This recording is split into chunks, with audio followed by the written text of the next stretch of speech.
வீட்டுக்கு வந்தோடனே எங்கள் மல்லிகரப்பா தேங்காய்லாம் உரித்து வச்சுட்டு இருந்தார். அப்புறம் எங்கள் அம்மா பூரணத்துக்கு தேவையான வெள்ளெல்லாம் சீவிட்டு அதை போட்டு கலக்குன்னு கலக்கி அப்புறம் அப்படியே தேங்காய்லாம் ஓட்டை போட்டு பூர்ணம்லாம் வைக்க ஸ்டார்ட் பண்ணியாச்சு. நாங்களும் போடுறோம் போட்டுக்கிட்டே இருக்கோங்க.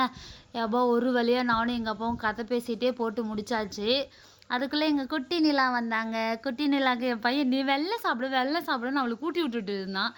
அப்புறம் அப்படியே கொஞ்ச நேரம் விளையாடிட்டு எங்கள் அப்பாவும் கொஞ்சம் ஹெல்ப் பண்ண வந்துட்டார். எல்லாம் முடிச்சுட்டு பல சில மணி நேரங்களுக்கு கழித்து இதெல்லாம் அழகாக வரிசையாக பார்க்கும்போது அப்பா வேலை முடிஞ்சிருச்சுடான்னு பார்த்தா தான் இனிமேல் தான் வேலை ஸ்டார்டிங்னு எங்கள் அப்பா குச்சியெல்லாம் எடுத்துகிட்டு வந்து சொருகி வச்சுருந்தாரு. அப்புறம் அப்படியே சுட போனால் இது ஒரு பெரிய வேலையாக இருக்குங்க. தேங்காய் சுட்டு சாப்பிட்றதுக்கு நல்லா தான் இருக்குது. அதுக்கு பின்னாடி பேக் ஒர்க் ரொம்ப அதிகங்க. அப்புறம் அப்படியே எடுத்துகிட்டு போய் இது எங்கள் செடி பூவு, அதை அப்படியே கொஞ்சம் வச்சுக்கிட்டு அதை வைக்கலான்னு தான் பார்த்தா அப்புறம் எங்கள் மல்லிகரம்மா பூ எடுத்துருந்ததா அதை அப்படியே அழகாக வச்சுட்டு தேங்காய் சுடுறதுக்கு எடுத்துகிட்டு போயாச்சு. மாட்டுக்கு சோளத்தட்டை போடுவோம். அந்த சோளத்தட்டை கொஞ்சம் இருந்ததா அதை போட்டு எரிய வச்சா அதை 10 நிமிஷம் கழித்து அந்த வாசம் வரும் பாருங்க. அது செம்மையாக இருக்கும். அதுக்காகவே இவ்வளோ ஒர்க்கு செய்யலாங்கிற மாதிரி இருக்கும். செஞ்சு எடுத்துகிட்டு வந்தோடனே எங்கள் குட்டி தங்கம் பார்த்துட்டு கொஞ்ச நேரம் விளையாடிட்டு அப்புறம் அப்படியே மாரியம்மன் கோயில்லேயே இன்றைக்கி ஆடி ஒன்றில் எல்லாம் சாமி கும்பிட்டாங்க. சாமியை கும்பிட்டு நானும் சென்னைக்கு பாய்னு சொல்லி கிளம்பிட்டேங்க.